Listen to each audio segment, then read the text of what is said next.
मेरे प्रिय भाइयों और बहनों, एक बार फिर से आपका बहुत बहुत स्वागत है अपने इस यूट्यूब चैनल पर। भाइयों और बहनों, आज मैं एक बहुत ही अच्छी जानकारी लेकर आया हूँ, जो कि भगवान कृष्ण और बर्बरीक बर्बरीक जो कि हमारे खाटू आज के समय में खाटू श्याम नाम से जाने जाते हैं, उनके संबंध में एक बहुत ही अच्छी अद्भुत जानकारी, जो कि आज के समय में भी बर्बरीक जी का प्रमाण मिलता है, कृष्ण जी का प्रमाण मिलता है कि उनके साथ जो है कृष्ण जी ने महाभारत में जो है बर्बरीक ने जो भी किया वो मैं आपको आगे बताऊंगा प्रमाण सहित। तो मित्रों, महाभारत काल के महायुद्ध में वीर शिरोमणि महानायक महायोद्धा बर्बरीक का साक्ष्य आज भी मौजूद है। हरियाणा के हिसार मानी वीर बर्बरान में एक पीपल का पेड़ है, जिसको वीर बर्बरीक ने श्री कृष्ण भगवान के कहने पर अपने बाणों से छेदन किया था। आज भी इन पत्तों में छेद है। सबसे बड़ी बात यह है कि इस पेड़ में नए पत्ते निकलते हैं तो उसमें भी छेद होता है। सिर्फ इतना ही नहीं, बल्कि इनके बीज से उत्पन्न नए पेड़ के भी पत्तों में छेद होता है।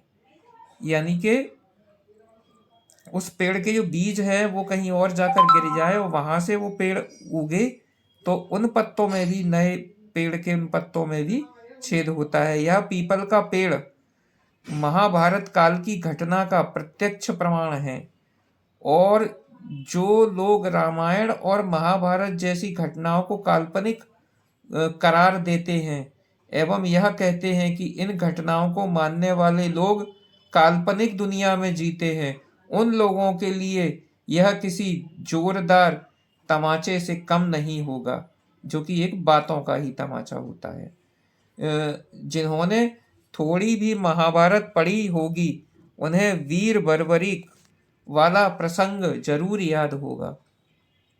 उस प्रसंग में हुआ कुछ यूं था कि महाभारत का युद्ध आरंभ होने वाला था और भगवान श्री कृष्ण युद्ध में पांडवों के साथ थे, जिससे यह निश्चित जान पड़ रहा था कि कौरव सेना भले ही अधिक शक्तिशाली है, लेकिन जीत पांडवों की ही होगी। ऐसे समय में भीम के पौत्र और घटोत्कच के पुत्र बर्बरीक ने अपनी माता को वचन दिया कि युद्ध में जो पक्ष कमजोर होगा वह उसकी ओर से लड़ेगा। इसके लिए बर्बरीक ने महादेव को प्रसन्न करके उनसे 3 अजय बाण प्राप्त किए थे।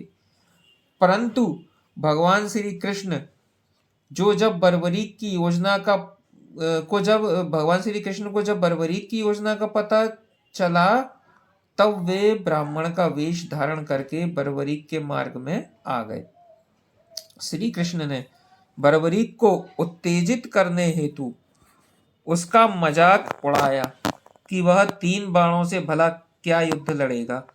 कृष्ण की बातों को सुनकर बर्बरीक ने कहा कि उसके पास अजय बाण हैं और वह एक बाण से ही पूरी शत्रु सेना का अंत कर सकता है, तथा सेना का अंत करने के बाद उसका बाण वापस अपने स्थान पर लौट आएगा।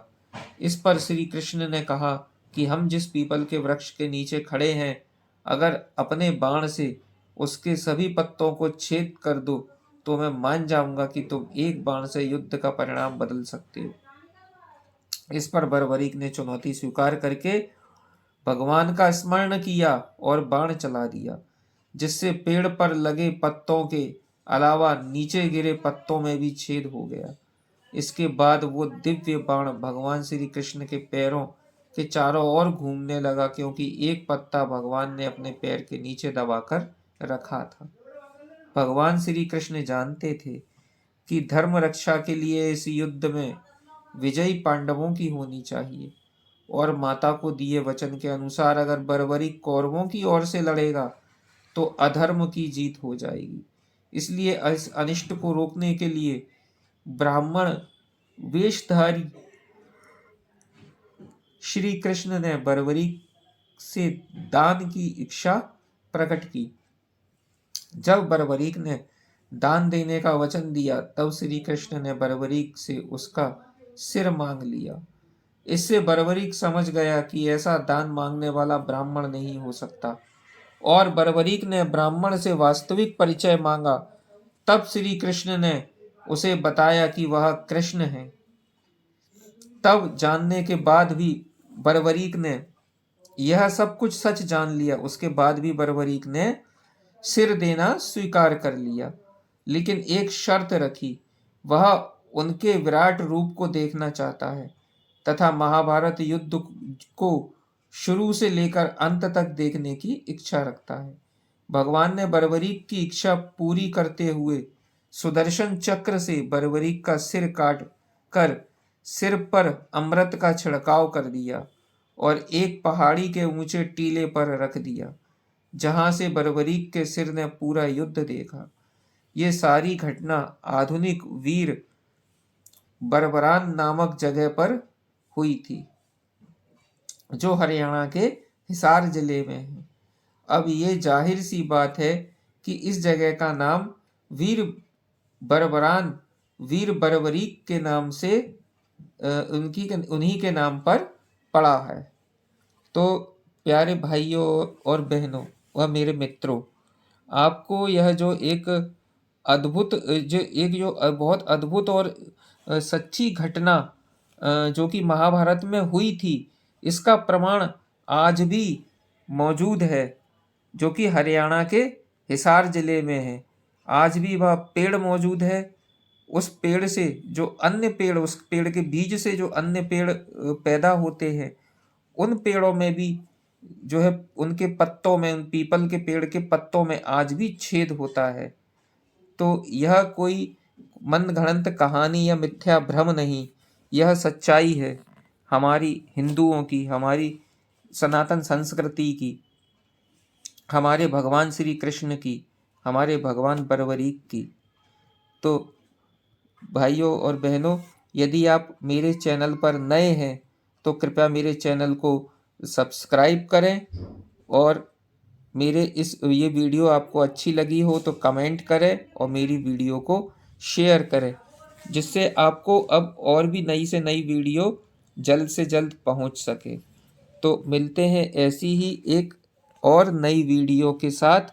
तब तक के लिए जय श्री राधे कृष्ण। ओम नमः शिवाय मित्रों। जय श्री राधे कृष्ण।